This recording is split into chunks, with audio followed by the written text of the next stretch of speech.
no coração de uma floresta densa e antiga, onde a luz do sol mal consegue penetrar a copa das árvores, 3 amigos, caçadores experientes, se aventuraram em busca de um servo lendário. Seus nomes eram Leo, Marcos e Tiago.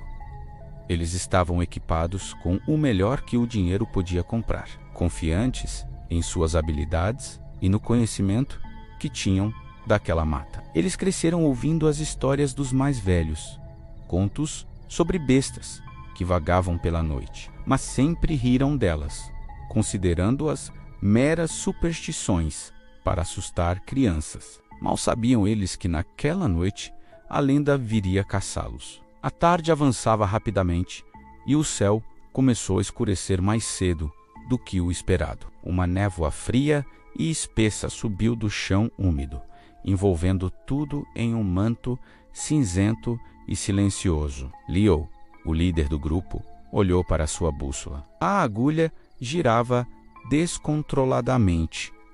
Ele tentou o GPS, mas não havia sinal. Estranho, murmurou ele.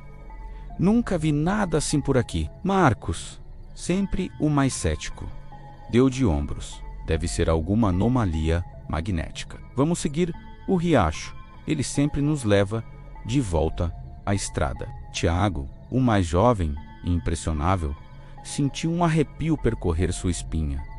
A floresta parecia diferente, hostil. Os sons familiares dos pássaros e insetos haviam desaparecido, substituídos por um silêncio pesado e opressor. Eles caminharam por horas, mas o riacho que deveria ser seu guia parecia leveloz, cada vez mais fundo na escuridão. A frustração começou a dar lugar ao medo. Foi então que ouviram um som. Ouviram um uivo longo e gutural que ecoou pelas árvores.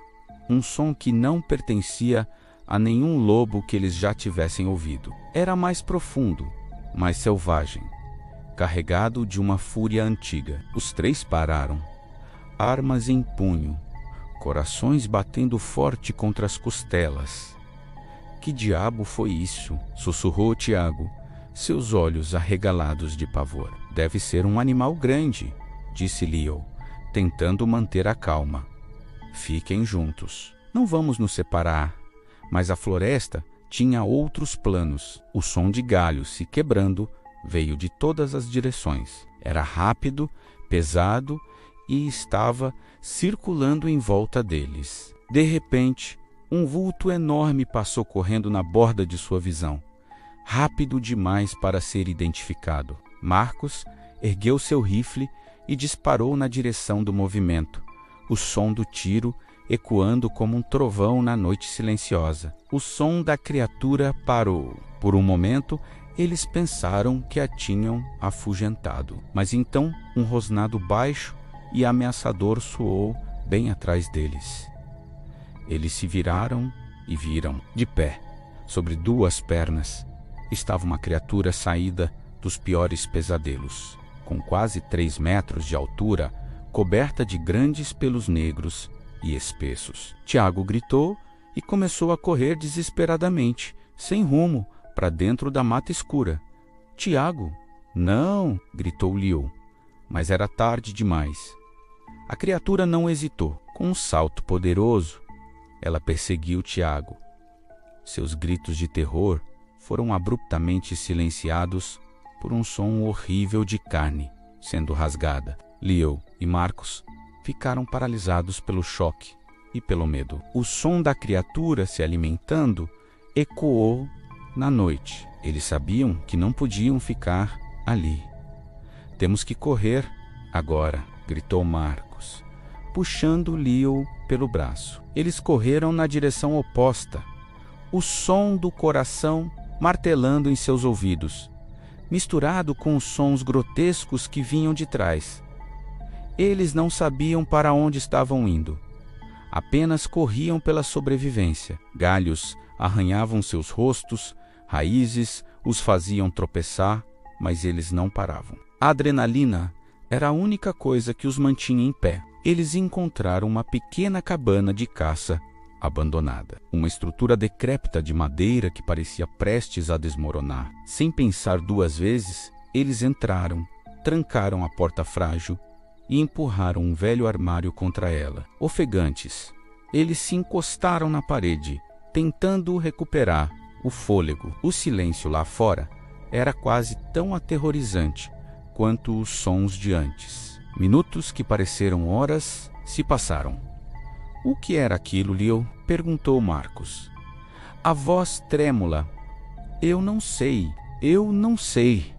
respondeu Leo, o rosto pálido sob a luz da lua que se infiltrava pelas frestas da parede.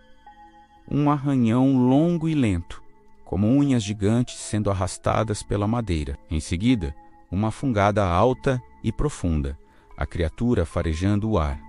Sabendo que eles estavam lá dentro, a porta começou a tremer sob o impacto de golpes poderosos. Eles olharam ao redor, desesperados por uma saída. Havia uma pequena janela nos fundos da cabana, coberta por tábuas velhas. Enquanto Marcos tentava manter a porta fechada com todo o seu peso, Leo correu para a janela, usando a coronha de seu rifle para arrancar as tábuas. A cada golpe na porta, a urgência aumentava. Foi quando, finalmente, Leo conseguiu abrir um buraco grande o suficiente para passarem. E Leo gritou por Marcos. No momento em que Marcos se afastou da porta, ela explodiu em uma chuva de farpas de madeira. A figura monstruosa do lobisomem preencheu a entrada, seus olhos vermelhos fixos neles.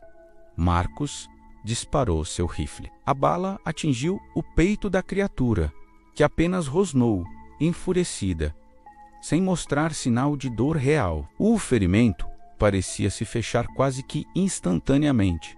Prata. As lendas diziam que apenas prata poderia matá-los, e eles não tinham nenhuma bala de prata. Leo já estava do lado de fora.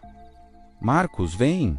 ele implorou. Marcos se virou para correr, mas era tarde demais. Com uma velocidade sobrenatural, o lobisomem o agarrou. Leo só pôde assistir, horrorizado, enquanto seu amigo era levantado do chão como uma boneca de pano. Ele não esperou para ver o resto.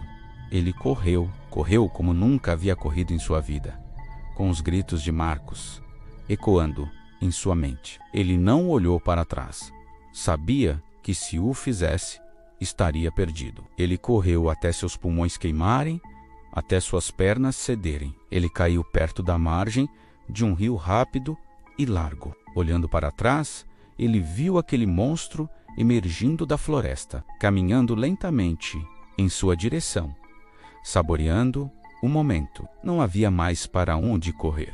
Leo se levantou, exausto, mas determinado a não morrer sem lutar. Ele apontou seu rifle para a criatura, mesmo sabendo que era inútil. O lobisomem parou, inclinou a cabeça, um sorriso cruel se formando em seu focinho. Foi então que Leo percebeu algo. Preso no cinto de seu equipamento de caça, esquecido, estavam 2 velhos cantis de prata que pertencera a seu avô. Ele sempre o carregava por sorte. Era pesado, sólido. Uma ideia desesperada surgiu em sua mente. Era sua única chance. Ele largou o rifle e agarrou o cantil. A criatura, talvez confusa com seu gesto, deu mais um passo à frente. Com um grito de fúria e desespero, Leo correu em direção ao monstro. O lobisomem, surpreso pela audácia, levantou uma garra para golpeá-lo, mas Leo foi mais rápido. Ele se jogou para baixo, deslizando na lama, e com toda a força que lhe restava, enfiou a borda do cantil de prata na perna da criatura. Um uivo de agonia pura rasgou a noite. Não era o rosnado de fúria de antes, mas um grito de dor lancinante. A pele do lobisomem sibilou e fumegou onde a prata tocou, como água em uma chapa quente. A criatura recuou, mancando, olhando para a ferida e depois para Leo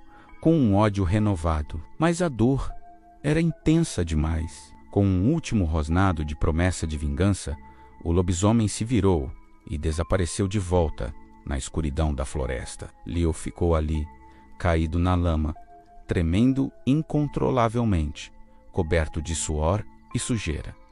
Ele sobreviveu. Ele olhou para o cantil de prata em sua mão e depois para a floresta escura, que agora parecia ainda mais ameaçadora. Ele sabia que a criatura ainda estava lá fora, ferida, mas viva. Ele se levantou lentamente e começou a caminhar ao longo do rio, longe daquela floresta amaldiçoada, rezando para que a luz do amanhecer chegasse logo. A noite na floresta nunca mais seria a mesma. O que será que espera Liu ao longo do rio? Não perca o próximo capítulo dessa aventura. Se você gosta de histórias de terror e suspense como esta, não se esqueça de se inscrever no canal e ativar as notificações para não perder nenhum vídeo. Deixe seu like e até a próxima história.